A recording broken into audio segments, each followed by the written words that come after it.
Ya estamos básicamente a 3 reflexiones para poder concluir con el Evangelio según Marcos. Estamos en el capítulo 16 y bueno, quiero comentarles que siendo realistas, ya terminamos Marcos el domingo pasado, porque Marcos termina en el capítulo 16 del verso 1 al verso 8. Note usted cómo termina el Evangelio de Marcos, capítulo 16, verso 1 al verso 8. Cuando pasó el día de reposo, María Magdalena, María la madre de Jacobo y Salomé compraron especias aromáticas para ir a ungirle. O sea, el sábado por la tarde, una vez terminado el sabbat, ellas aprovecharon el tiempo para ungir el cuerpo del Señor. Recordemos que Nicodemo y José de Arimatea ya lo habían sepultado en un lugar exclusivo. Nicodemo compró ciertas especias aromáticas, pero estas 3 mujeres no creyeron que fuese conveniente o suficiente y compraron más. Invirtieron su tiempo, invirtieron su dinero. Terminando el sabbat, fueron a comprar las especias para ungir el cuerpo del Señor y darle una sepultura digna. Verso 2. Y muy de mañana, el primer día de la semana, o sea, el domingo por la mañana, vinieron al sepulcro ya salido el sol. Pero decían entre sí: ¿quién nos removerá la piedra de la entrada del sepulcro? Era una pregunta lógica, porque ellas eran mujeres y para mover una piedra de esa magnitud se requerían a ciertos varones y ciertos instrumentos para poder remover la piedra. Pero eran mujeres de fe, mujeres que a pesar de los obstáculos se encaminaron al sepulcro. Versículo 4. Pero cuando miraron, vieron removida la piedra, que era muy grande. Y cuando entraron en el sepulcro, vieron a un joven sentado al lado derecho, cubierto de una larga ropa blanca, y se espantaron. Por los relatos de Lucas y Mateo, sabemos que este joven con ropas blancas era meramente la aparición de un ángel, de un espíritu ministrador que asumió la apariencia de un joven, pero es un ángel quien les va a dar buenas nuevas. Versículo 6. Mas él les dijo: no se asusten, buscáis a Jesús Nazareno, el que fue crucificado, ha resucitado, no está aquí. Mirad el lugar en donde le pusieron. Por cierto, el Evangelio de Marcos no se centra en el cuerpo glorificado del Señor, como sí lo hace Lucas o como sí lo hace el Evangelio de Juan. Marcos se centra más en el hecho de que la tumba estaba vacía y de que ellas se quedaron espantadas porque no encontraron al Señor y un joven extraño les dio la noticia. Versículo 7. Pero id, decid a sus discípulos y a Pedro, específicamente menciona a Pedro, porque recuerden que Marcos es influenciado por el testimonio ¿de quién? De Pedro. Y Pedro funge como el líder de esta agrupación de discípulos que va a quedar después de la ascensión de Cristo. Que Él va delante de vosotros a Galilea, allí le veréis como os dijo. ¿Cómo termina el Evangelio de Marcos? Termina con el verso 8. Y ellas se fueron huyendo del sepulcro, porque les había tomado temblor y espanto. Ni decían nada a nadie, porque tenían miedo. Así termina el Evangelio de Marcos. En los manuscritos más antiguos, Marcos termina en el capítulo 16, versículo 8. Del versículo 9 al versículo 20, lo que tenemos es un agregado en los manuscritos más lejanos a los acontecimientos. Pero entonces, si es un agregado, ¿por qué las Biblias ortodoxas, como la Reina Valera 60, lo dejan? Miren, el fenómeno no solamente consiste en Marcos, también lo tenemos en Juan capítulo 8, cuando se narra la historia de la mujer adúltera que va a ser apedreada, ¿lo recuerdan? Esa porción no aparece en los manuscritos más antiguos. No digo originales porque los manuscritos originales no existen ya. Hablo de los manuscritos más antiguos. También fue un agregado. O primera de Juan capítulo 5 versículo 7 que dice: 3 son los que dan testimonio en el cielo, el Padre, el Verbo y el Espíritu Santo. Es otro ejemplo de un agregado. O este género no sale sino con oración y ayuno, es otro agregado. No aparece la expresión oración y ayuno, o en algún caso ayuno es lo que no aparece. Y así podríamos encontrar fallos, ven lo que voy a decir, fallos, errores en la traducción de la Biblia. No estoy diciendo que la Biblia tenga error, estoy hablando de los fallos y errores de la traducción. De hecho, cada vez que predicamos, a veces hacemos ciertos señalamientos sobre algunos aspectos de la traducción. Pero bueno, aunque esta porción de Marcos 16 es un agregado, se conoce como una parte espuria, la realidad es que el cristianismo ortodoxo ha creído conveniente dejarlo porque no va en contra de la doctrina ortodoxa del cristianismo, siempre y cuando dejemos en claro que no es una porción que viene en los manuscritos originales o más antiguos, estamos bien.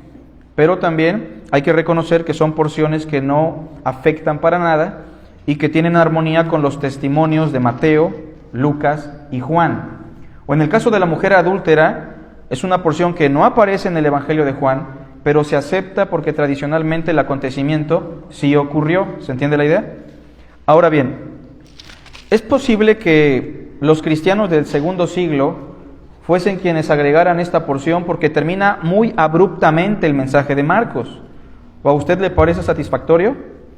Para los que estudian música es como si empezamos en Do mayor, que es el acorde fundamental, y terminemos en Sol mayor. No puede ser. No puedes terminar en un quinto grado cuando empezaste en un primer grado. Si empiezas en Do, terminas en Do.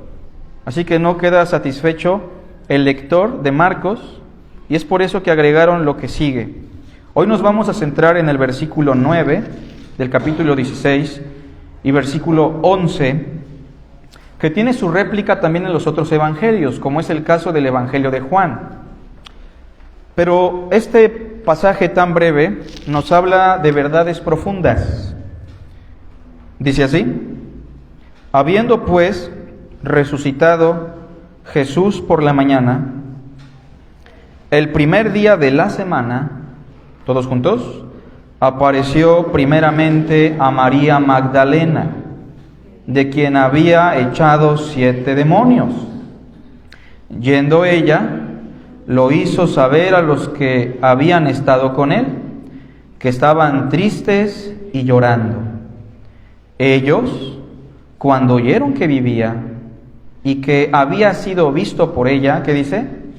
No lo creyeron. De hecho, toda esta sección agregada enfatiza una cosa: la incredulidad y la fe. Versículo 13, al final, ni aun ellos creyeron. Versículo 14, la parte del medio nos dice que Cristo les reprochó su ¿qué? Su incredulidad y dureza de corazón. Verso 16, y el que creyere y fuere bautizado será salvo, mas el que no creyere será condenado. El hecho es que enfatizar la incredulidad de los apóstoles ante el hecho de la resurrección no es algo negativo para el escrito, todo lo contrario. El hecho de que ellos no le creyeran a María Magdalena o a los otros discípulos que vieron al Señor pone de relieve la verdad de que ellos solamente iban a creer si lo veían con sus propios ojos y lo palpaban con sus manos. Es decir, que si los apóstoles creyeron en el Señor resucitado y entregaron su vida por Él, fue porque ellos fueron testigos de primera mano de la resurrección. Ahora bien, la porción que leímos tiene que ver con el primer testigo de la resurrección y tiene que ver con una mujer controversial para nuestros días. Me refiero a María Magdalena, el primer testigo de la resurrección. Curioso, ¿no? María Magdalena, el primer testigo de la resurrección. Y me gustaría que usted reflexione sobre eso. ¿El primer testigo de la resurrección?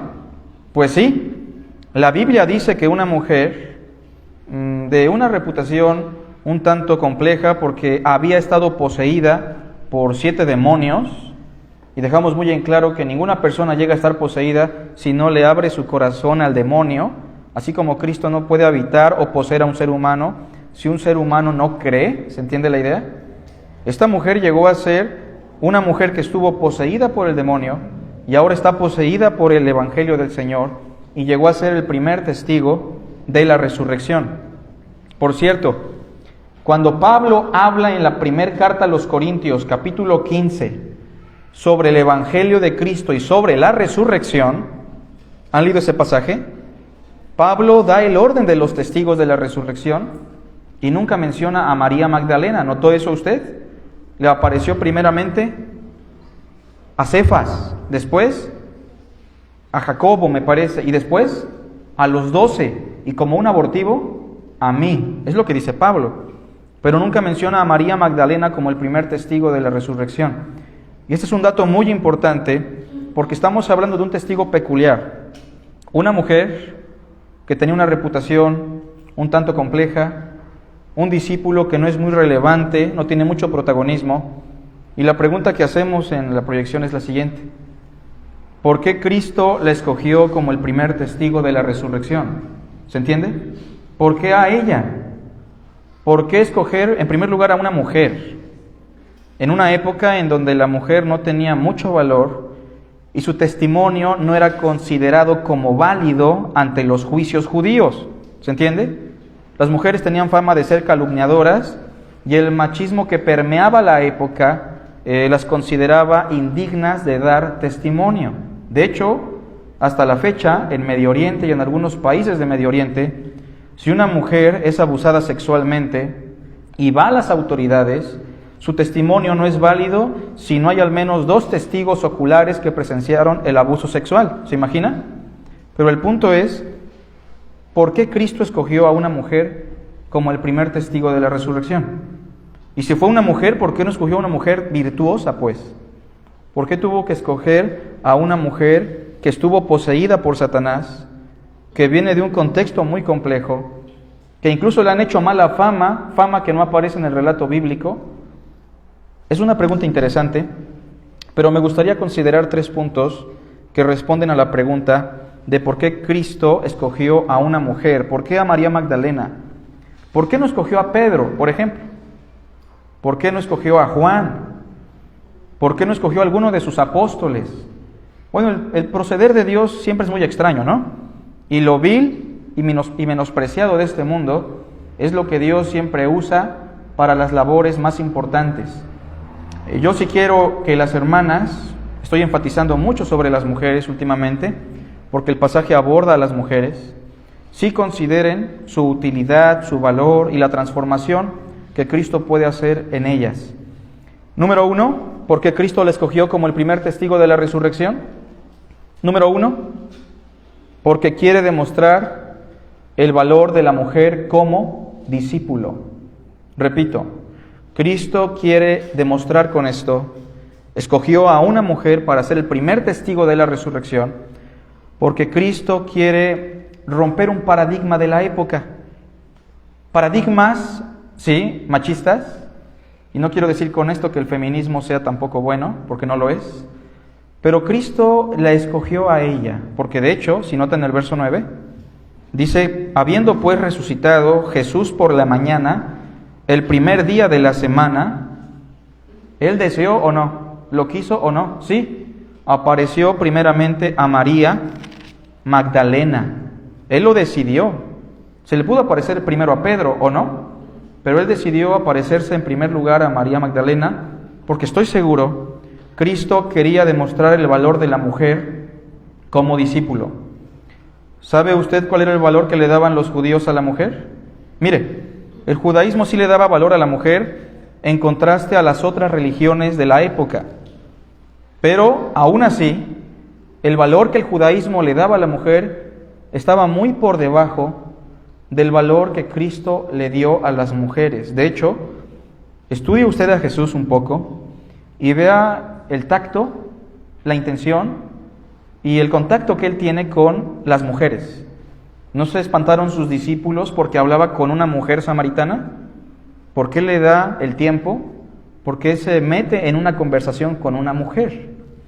De hecho, en Marcos sobre todo, la mujer se coloca de relieve como valiosa en el ámbito del discipulado. Hay un documento llamado la Mishnah, que es la interpretación tradicional de la ley de Moisés, que ordenaba que todo hombre, al levantarse, tenía que elevar una bendición a Dios de la siguiente manera. Escuche con atención. Esto es lo que oraban todos los hombres por la mañana, todos los hombres judíos. Alabado seas, Hashem, o sea, eterno Dios, porque no me hiciste pagano, o sea, porque no me hiciste gentil. Alabado seas, porque no me hiciste mujer. ¿Pensó? Bendito seas, porque no me hiciste ignorante. Lo que están diciendo es que ser pagano, ser mujer y ser ignorante son cuestiones equivalentes, y que sería un error o sería una maldición el haber nacido como una mujer. El escrito de algunos rabinos antiguos dice lo siguiente, escuche bien, esto está en la época de Jesús: mejor fuera que pereciera la ley en llamas antes que le fuera entregada a las mujeres. ¿Se entiende eso? Probablemente de ahí viene la concepción que dice, no les es permitido a la mujer enseñar. Hay cierta verdad en algo. La ley fue dirigida específicamente para los varones porque son la cabeza y la autoridad. Sin embargo, ellos llegaron a un punto de menosprecio para con la mujer. Y esta escritura dice, mejor sería que la ley perezca en llamas a que le fuera entregada a las mujeres. ¿Por qué? Ya dijimos, porque son como paganos y porque son ignorantes. Es la perspectiva que tenían los judíos con respecto a las mujeres en el tiempo de Jesús. Tampoco estamos aprobando con esto el pastorado femenil, obviamente, pero estamos hablando de un extremo machista, y me cuesta usar estas palabras porque no quiero que me identifiquen con el feminismo, obviamente, pero estamos hablando de una época en la que la mujer era vista incluso como un camello. Sí, la podías vender también. Los hombres, según Éxodo capítulo 22, tenían la potestad de vender a su hija como esclava, darle en matrimonio y recibir dinero por ello. Es lo que decía la ley de Moisés. Por eso la ley de Moisés no es nuestro modelo de moralidad, porque en ese sentido nosotros no tenemos esa potestad ya. Note lo que dice también un escrito judío en tiempos de Jesús en el Talmud. Las mujeres son ligeras de cascos, o sea, de su cabeza, ¿se entiende? E incapaces para recibir instrucción. Ellas no estaban conducidas para aprender la ley, para memorizarla, mucho menos para explicarla, y por eso la declaración de Pablo debe ser vista con buenos ojos, que la mujer aprenda. ¿No dice eso? Eso no lo permitía el judaísmo. El aprendizaje, la instrucción, la preparación estaba dirigida para los hombres, para los niños, pero el judaísmo tenía esa perspectiva. Palabras como santo, justo, piadoso, solo se ocupaban para hablar de los hombres. No tenían su equivalente en femenino, ¿se entiende? No se usaba nunca la palabra santa, justa o piadosa. Era santo, justo y piadoso. Además, en un juicio, esto es muy importante, el testimonio de las mujeres no era válido en ningún sentido. Tenían estrictamente prohibido saludar en las calles. Hay hermanas que son muy alegres, ¿no? Y les gusta saludar. Ellas no tenían ese privilegio en aquellos días. La tradición oral de los ancianos decía, una mujer no puede saludar a nadie en las calles, eso es impropio.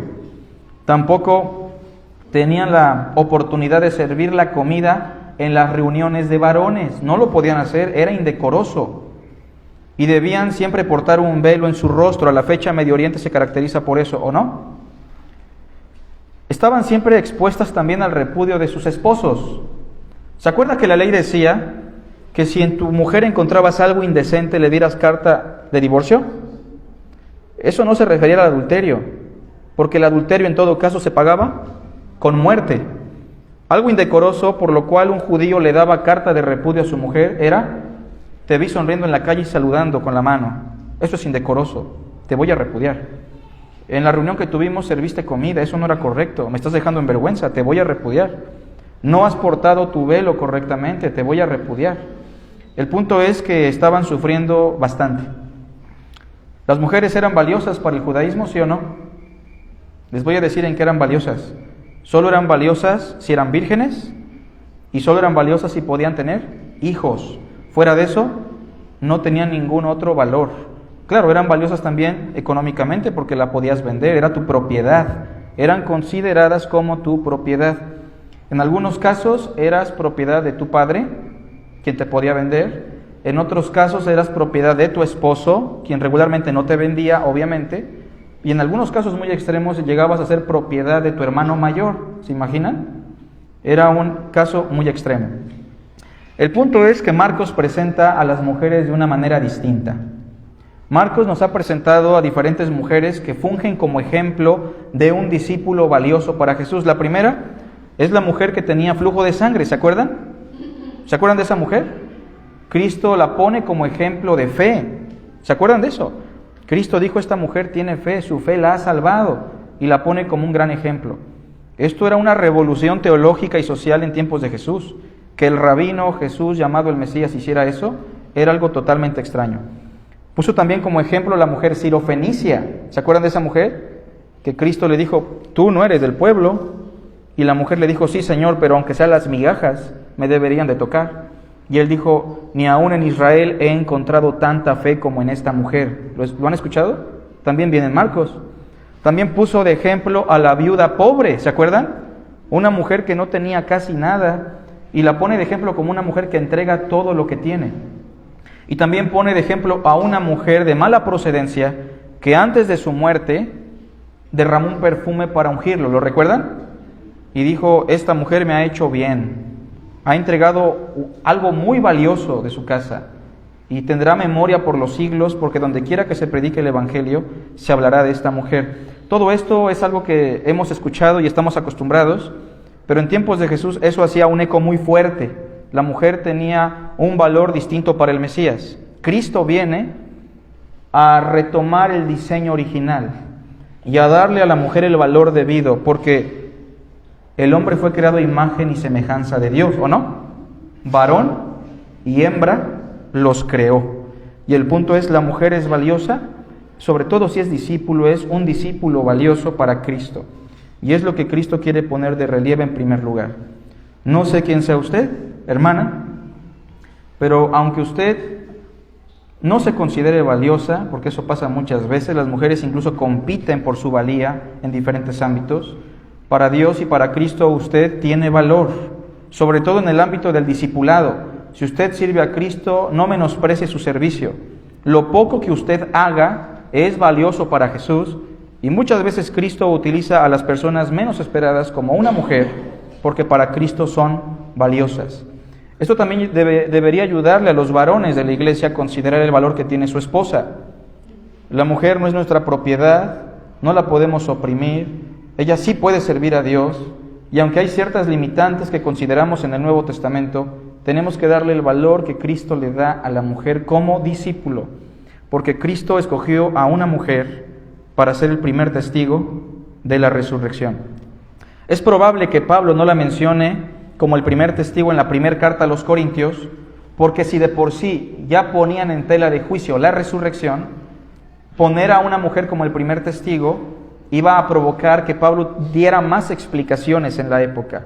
No la pone no porque no la tenga en mente, sino para evitar un conflicto de discusión, nada más.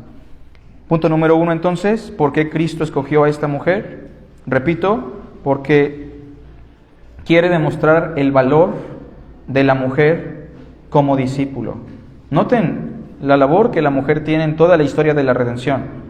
El Mesías vendría de la simiente de la mujer, ¿o no? María era una mujer por la cual llegó el Mesías. Las mujeres servían a Jesús, las mujeres estuvieron presentes en su crucifixión y en su resurrección. En la era apostólica después de Cristo, las mujeres eran relevantes, la hermana Febe, la hermana Priscila, la hermana Loida, la hermana Eunice. De hecho, muchas de las mujeres fueron las que contribuyeron más al ministerio del apóstol Pablo. En ese sentido, consideremos eso, la mujer es valiosa como discípulo para Dios, para Cristo, y debería serlo para nosotros. De hecho, fue en la Reforma Protestante, que trajo en el siglo XVI el Renacimiento, lo que provocó que muchas cosas se hicieran de la manera más correcta, entre las cuales podemos mencionar la reivindicación de la mujer como un ser valioso. Punto número 2. ¿Por qué Cristo escogió a María Magdalena? Ya dijimos valor, ¿no? Punto número 2. Porque quiere demostrar la transformación que experimentan sus discípulos. Vean Marcos, por favor, capítulo 16, versículo 9, la parte final, después de que dice que apareció primeramente a María Magdalena, da una descripción muy importante. ¿Qué dice? De quien había echado 7 demonios. Cristo quiere demostrar con esto cómo Él tiene el poder para transformar a sus discípulos. Pregunto yo, ¿transformó a esta mujer? Mire, Él transforma a todos sus discípulos, pero en este punto el mejor ejemplo de transformación no era Pedro. ¿Se entiende? El mejor ejemplo de transformación no era Juan. El mejor ejemplo de transformación era una mujer que venía de un contexto muy difícil. Una mujer que probablemente llegó a estar poseída por prácticas incorrectas. Porque vuelvo a reiterar, un ser humano puede experimentar una posesión demoníaca solamente si permite que Satanás habite en su corazón. Solamente si le abre las puertas de su ser. ¿Se entiende la idea? Y nadie puede tener a Cristo en su corazón si primero no cree en Él también. ¿Se entiende? El punto es que esta mujer estaba poseída por Satanás. Esta mujer seguramente parecía una demente. Esta mujer tenía un contexto muy triste. No era una mujer digna de proclamar la resurrección. Nadie es digno, por cierto. No era una mujer que tuviese tal vez la capacidad.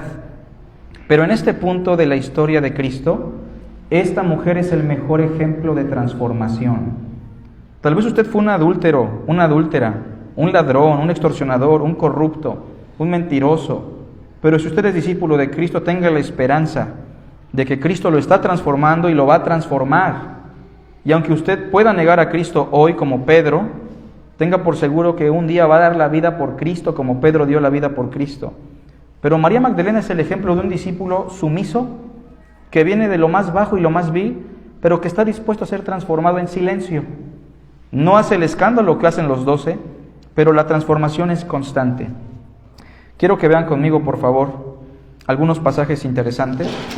Ya los vimos hace unos días, pero el capítulo 15 de Marcos, después de hablar de esta mujer que vivía de manera miserable, poseída por Satanás, quien por cierto fue liberada por el Señor Jesús, cuando todos los discípulos huyeron en la crucifixión para que se cumpliera la profecía que dice, heriré al pastor y las ovejas serán dispersas.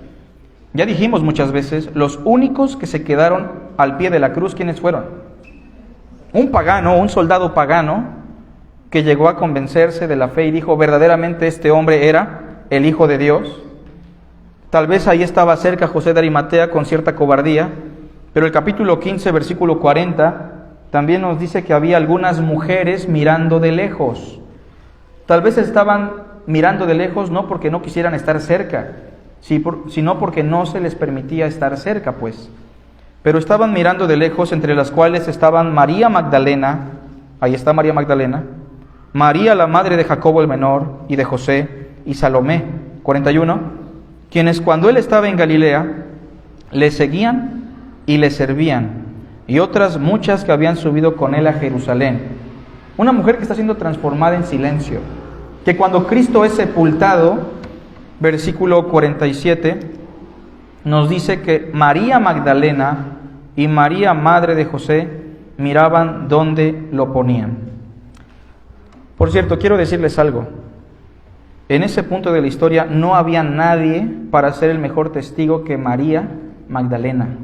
Ni siquiera los ángeles. Esto lo estuve explicando en la semana muchas veces. Ni siquiera un ángel tenía la capacidad de hacer la labor de testigo como María Magdalena. Y ponga mucha atención. Dios no pudo haber usado ese ángel que estaba ahí para que fuese directamente a los discípulos. Pero pregunto, ¿ese ángel tenía la capacidad? Piense un poquito. Ser testigo de Cristo no solamente es transmitir la información, es transmitir un testimonio de ¿qué? De transformación. ¿Un ángel podía hacer eso? Cristo ha resucitado, aquí estoy yo, ¿Quién ha experimentado el poder de la transformación, de la resurrección y de la cruz? No. Los ángeles no tienen esa capacidad. No pueden hablar desde la experiencia porque no han sido perdonados, no saben lo que es el perdón, no saben qué es experimentar la misericordia, no saben qué significa ser una criatura vil, transformada y restaurada. Pero María Magdalena sí sabía. María Magdalena sí lo sabía. Ahora pregunto, ¿quién mejor que María Magdalena para hablar del amor de Dios? ¿Un ángel podría hacerlo mejor?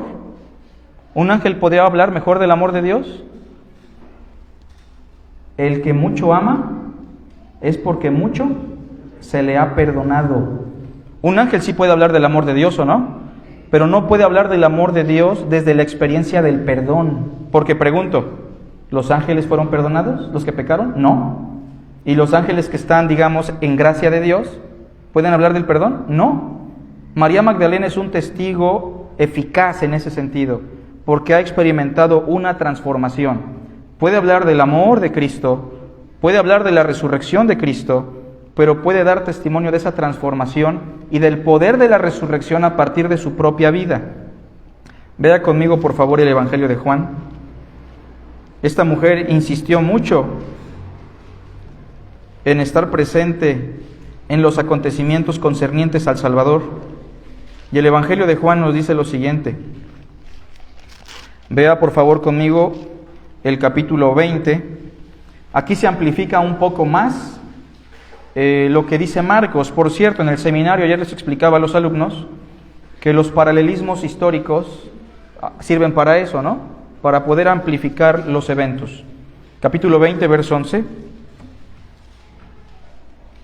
Pero María estaba fuera llorando junto al sepulcro, y mientras lloraba, se inclinó para mirar dentro del sepulcro, y vio a 2 ángeles con vestiduras blancas que estaban sentados, el uno a la cabecera y el otro a los pies, donde el cuerpo de Jesús había sido puesto.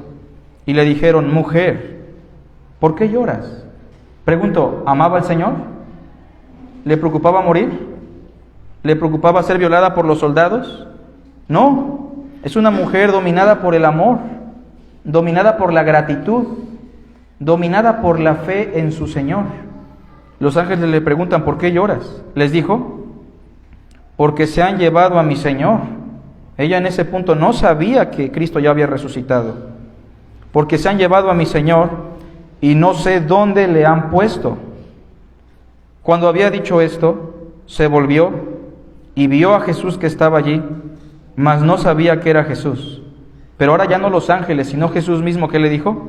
Mujer, ¿por qué lloras? ¿A quién buscáis? Ella, pensando que era el jardinero, pues, le dijo: Señor, si tú lo has llevado, dime dónde lo has puesto y yo lo llevaré. Pregunto, ¿podía? ¿Podía cargar a un varón? Realmente no. Es una mujer totalmente entregada, dominada por la fe, dispuesta a servir al Señor aun cuando el Señor ha sido muerto. Y entonces Jesús le dijo: María. Pregunto, ¿era valiosa para Cristo? Muy valiosa. Hermana, usted es valiosa para Cristo. Considere eso. Tal vez no la valoran en su casa, tal vez no la valora la sociedad. No estoy diciendo que usted sea feminista, tampoco es correcto, es una distorsión, es un extremo distorsionado. Pero para Cristo usted es valiosa. Y entonces le dijo María, volviéndose ella le dijo: Raboni, maestro, mi instructor, aquel que me porta la enseñanza de Dios. ¿Qué quiere decir maestro? Vean lo que dice el 17. Por cierto, aquí tenemos un asunto de traducción. Le voy a pedir a un hermano que tenga la Biblia de las Américas que lea el 17 en voz alta y pongan mucha atención. A la de 3, ¿sale? 3. Jesús le dijo: suéltame, porque todavía no he subido al Padre. ¿Ven eso? ¿Qué le dijo? Suéltame.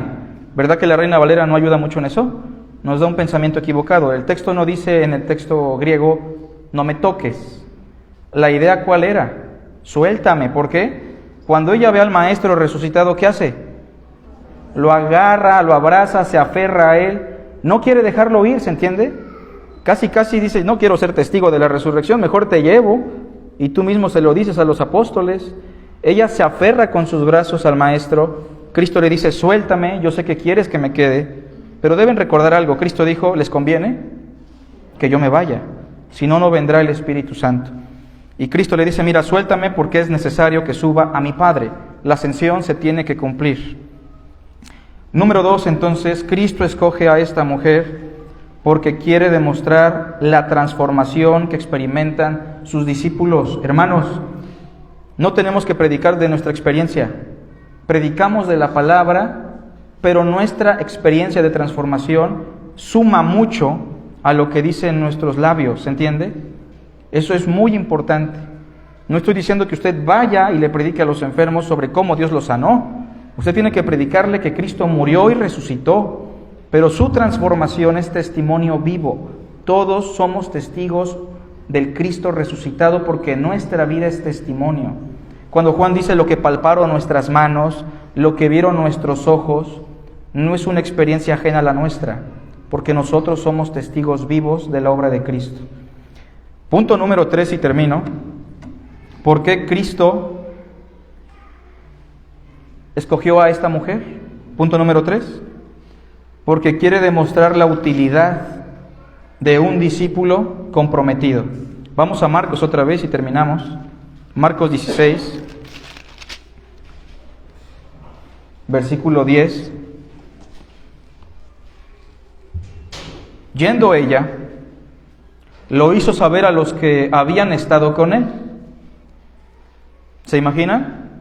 Los discípulos no han pulido por completo su fe.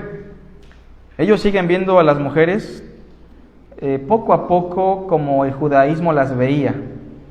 Y entonces, cuando esta mujer, de una procedencia un tanto difícil, llega con ellos que estaban muy tristes, lo primero que les viene a la mente probablemente es una mujer. ¿Cómo le vamos a creer? Aparte, acuérdense que estaba como mal, ¿no? Estaba poseída, pero probablemente la veían como una mujer demente. Dice que vio al maestro resucitado, dice que lo abrazó, que le dijo que lo soltara. No estés jugando con nosotros, mujer, estamos tristes, déjate de cosas. Versículo 11, ellos cuando oyeron que vivía y que había sido visto por ella, ¿qué dice? No lo creyeron. Pero lo que sí quiero enfatizar es lo siguiente: ¿Cristo la consideraba útil o no? Era útil, pero miren, hermanas, hermanos, no era útil por su capacidad, era útil porque esta mujer dejó que Cristo la hiciera útil. Desde que María Magdalena experimentó la liberación, que por cierto, aunque usted no haya estado poseído por el demonio, todo hombre sin Cristo está bajo la potestad del enemigo, todos. ¿Se acuerda lo que le dijo Cristo a los judíos? Vosotros sois de vuestro padre el diablo. No estaban poseídos, pero todo hombre que no tiene a Cristo está bajo la potestad del enemigo. Por cierto, la única forma de ser libre, tanto para un poseído como para un inconverso sin Cristo, ¿saben cuál es? La verdad los hará libres. Y con la palabra echaba fuera a los demonios, es lo que dice el Evangelio de Mateo. Lucas nos dice que esta mujer, desde que fue liberada, con sus bienes le servía. ¿Vean eso? Lo que tenía, lo poco que tenía lo invertía en Jesús. Todas las mujeres casi tenían esa actitud con Jesús. Se sentían amadas, se sentían protegidas, se sentían valiosas. El Mesías vino a cambiar su perspectiva por completo, y el Mesías es la imagen del Dios invisible. Y el punto es que esta mujer no solo le sirvió desde el principio, estuvo presente en la crucifixión, estuvo atenta a la sepultura y estuvo presente en la resurrección.